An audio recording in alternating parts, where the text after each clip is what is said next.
It is 8 p.m. and here are the top stories. Bracing for extreme wildfire danger, not seen in years. Extremely high fire danger expected across the Front Range and the Eastern Plains tomorrow. I'll let you know what you can expect in the next 24 hours. When the unthinkable happens, you need to be prepared.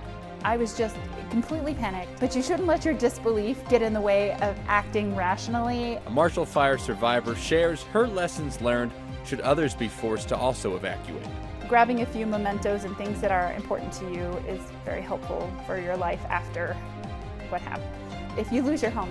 A digital scam turns all too real, putting a Denver woman and her family's lives at risk. My family is traumatized, and we don't know how we're gonna get through this. Plus, your Denver 7 gives donations helping deliver a huge shipment to Ukraine. It's hard to predict when a wildfire could start, but tomorrow could be the perfect storm for Denver and the Eastern Plains. Fire danger will be extreme on Friday with high winds, low humidity, and very warm temperatures. Good evening, and thank you for watching Denver 7 News on Local 3. I'm CB Cotton. I'm Danny New. Tomorrow's outlook for wildfires is shaping up to be a threat we haven't seen in years, so tonight we want to help you get prepared. We've been seeing fires pop up all week. For example, today we saw one fire start near Buena Vista. Crews say it's about 2 acres, and they're working to get it under control. We learned that 15 structures were lost in yesterday's fire in Monte Vista, including both homes and outbuildings. We have live team coverage getting you ready this Weather Action Day. Denver 7's Rob Harris has details on the essentials you need to prepare for an emergency. But first, let's go to meteorologist Stacy Donaldson, the Weather Center. Stacy, the National Weather Service says that we haven't seen conditions this dangerous for wildfires in more than a decade.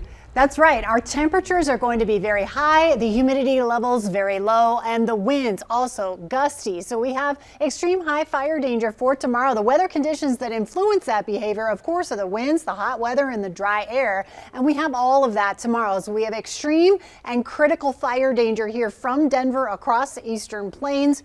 It's going to be a very tricky situation tomorrow. Winds right now 35 miles an hour in Denver, 37 up towards Sterling.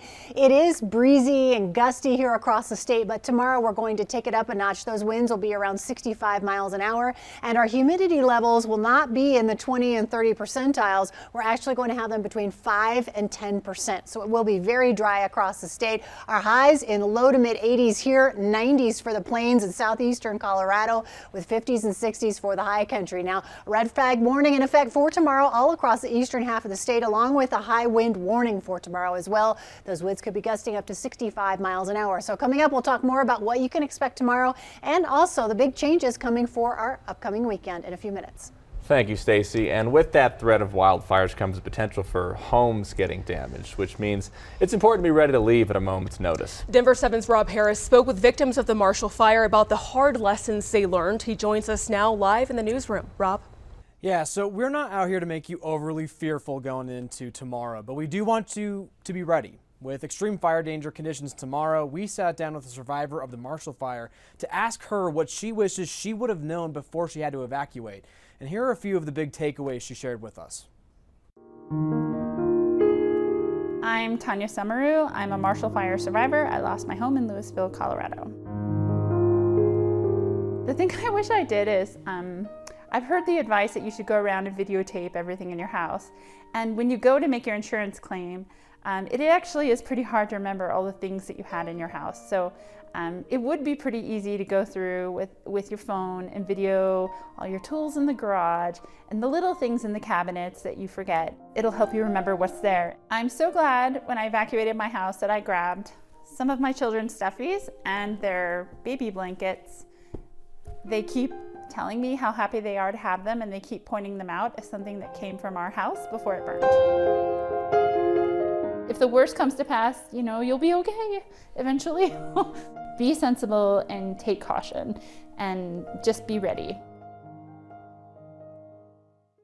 So those are just a few of Tanya Samaru's takeaways from her family's experience. But tonight at 10 o'clock in Denver 7, we've got her full message to all of us on how to be ready if disaster hits. Danny? Thank you, Rob. And Boulder, Jefferson, and Douglas counties already have stage 1 fire restrictions in place, meaning that there can be no open burning of any kind.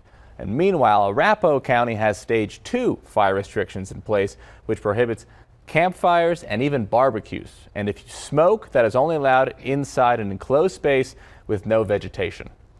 And let's give you an idea of just how easy it is to start a fire. Boulder County says researchers at CU who were flying a drone for severe weather studies caused a Table Mountain fire yesterday. The drone crashed, causing a battery to pop out and ignite. The fire caused evacuations, but thankfully no homes were threatened.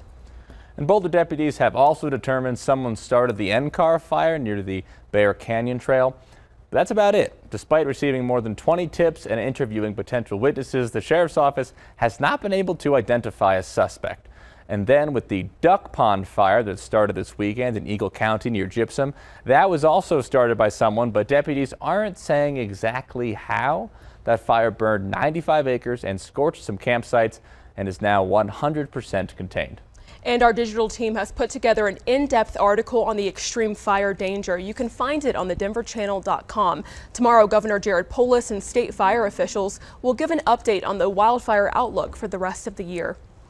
Typically, when we cover stories of scam victims, they're out thousands of dollars. But tonight, we introduce you to one woman who lost just $150. But as Denver 7's Bayan Wang shows us, it could have cost her family their lives.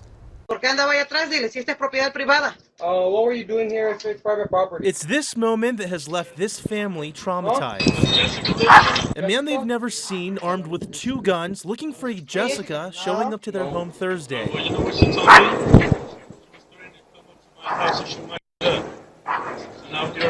Thing is, Jessica Otero Garcia says she's never said those things, doesn't know the man, and doesn't even live at that Denver home anymore, but her family does. He could have hurt my aunt. He could have hurt my cousin. He could have shot one of them. 20-year-old Omar Vargas was arrested shortly after, but how could this happen? Back in November, Otero Garcia saw a post on Facebook from someone posing as an old middle school friend.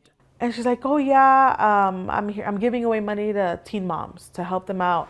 Otero Garcia, a young mom herself, was wary but reached out anyway, thinking it was actually her friend. They're like, you know what? The best way to do this is through Bitcoin, through Cash App. She made the deposit before realizing she'd been scammed. So I'm like, okay, I just got scammed for $150. I'm like, that's fine, whatever. But she'd be fooled again. Otero Garcia then gets a message from what appeared to be Facebook asking for information to prove she owns the account.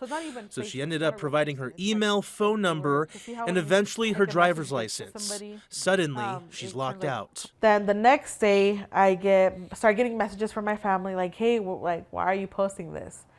And I was like, what are you guys talking about? Like, no, you're posting that you're giving away money. The scammer was using her profile to go after others.